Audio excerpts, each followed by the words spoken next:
Alam nyo ba, ganito lang yung presyo ng isang Toyota Race? And by the way, this is actually the lower variant na kinuha ko sa Toyota Cubao. Well, di ko kinuha, yun lang naka-display. Pero ayan yan. At ipapakita ko na sa inyo yung interior ng Toyota Race kasi dun ka madalas uupo. Yun. Okay, ito naman ang interior side ng Toyota Race. Really interesting na meron tayong red accents tayo sa gilid ng seats ng Toyota Race. I didn't expect that. And syempre, a really ballistic door grab handle pala dito on each door, I think, up onto the front doors lang pala.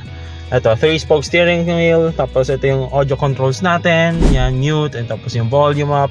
Tapos ito yung, may power mode pa nga tayo dito eh. It's on the steering wheel. Nice. Okay, no cruise control kasi since Toyota is very traditional na meron siyang sariling stock dito for the cruise control.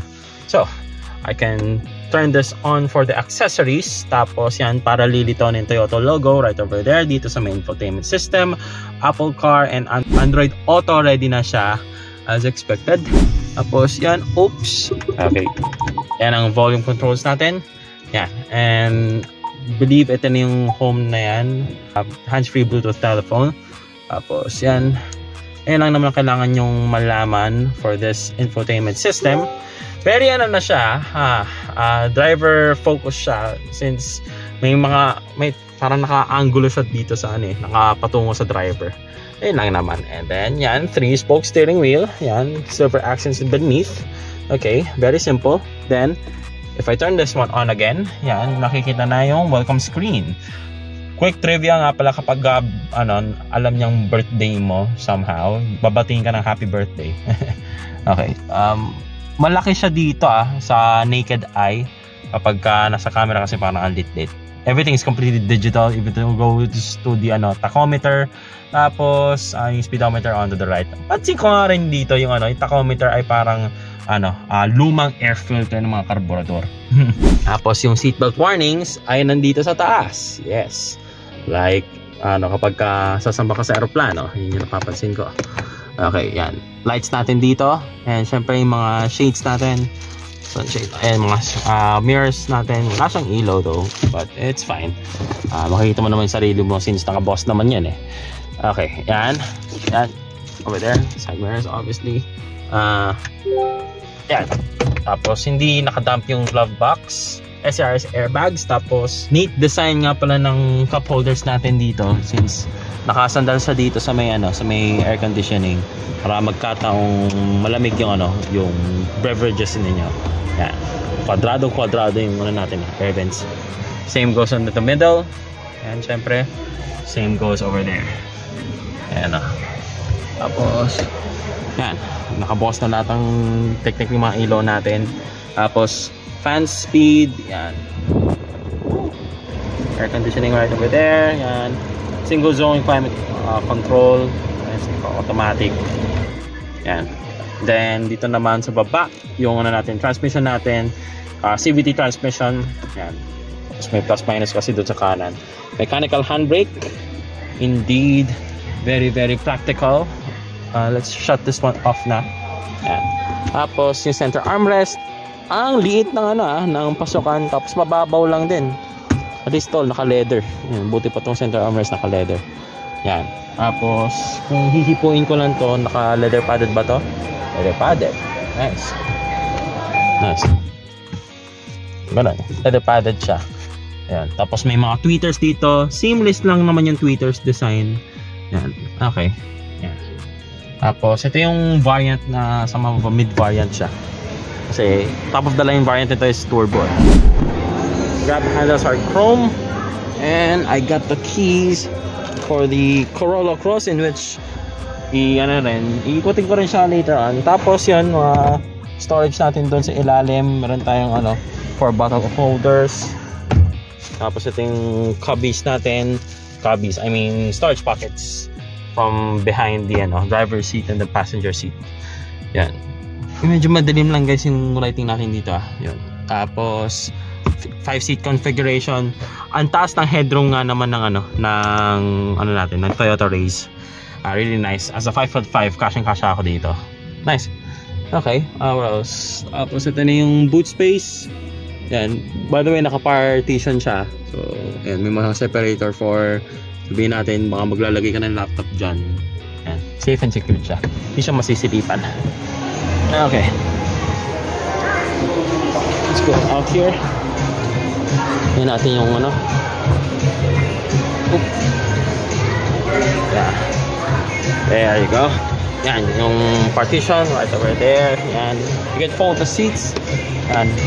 Flip mo lang yung ano, yung handle na yan. Tapos ito yung ano natin. Oh, look at that. Oh. Yung mag wheels nga nito nakasama. Yun ang ano, hindi siya wheel spacer ano, wheels or tires. So ito na yan, isang 1.2 liter gasoline engine, inline 3-cylinder, tapos 12 valve double overheaded cam. It is around 87 horsepower at 6,000 RPM, tapos meron siyang maximum of torque ng 103 Newton meters.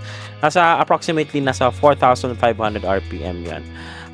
Yung ano natin, yung fuel tank capacity natin is around 38 liters, tapos yung width ng sasakyan is around 1,710 millimeters, ground clearance is around 200 millimeters perhaps, tapos yung length is 4,013 millimeters, tapos meron tayong height of 1,605 millimeters. And then you see, ito yung partnership ng Toyota and then Daihatsu, tapos yun yung collaboration with the engine. And as you can see naman, sobrang luwag. Kita mo doon sa may catalytic converter, di ba?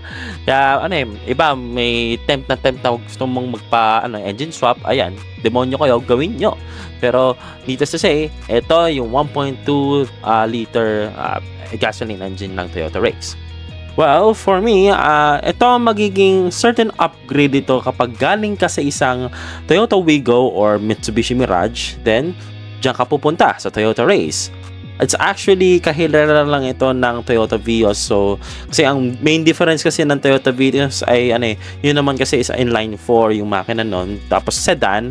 Tapos ito naman ay isang inline 3. Then may mga peppy power nga naman siya. And syempre, kung tutugunan natin napansin yung top of the line version na ito, in which yung 1.0 liter na turbo, ayun. Dagdag lakasan lang naman yan for the driver and its usability to overtake anyone.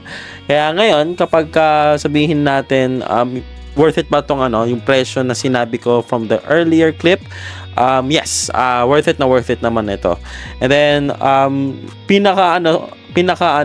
favorite part ko dito is mataas yung yung headroom. Kung tutusin, itong race na to, naalala ko tuloy yung lumang kotse ng Kia, yung Kia Pride. Sobrang taas ng headroom na to. So, ayan, pati ganun din yun naman yung papansinin kong hugis ng sasakyan na ito. Yeah, but ayan, for me, this boxy vehicle would earn its points for me when it comes to the headroom. But I have to mention something na discover ko. Meron akong na research about this car is yung tanging reliability problems or issues nitong sasakyan na ito. I'm going to do a separate video for that concern kasi hindi ko masabi kung worth it ba sa ipagkasya sa isang video yon. Pero ayan, ganun nga muna. Tapos gagawa rin ako ng research about it. Pero meron na ako nabasa nun earlier before I i-edit itong clips na to for you guys. But this one is the Toyota Race. So ayan, kung may kakilala kayong mga known dealerships or known agents ng Toyota, please contact them.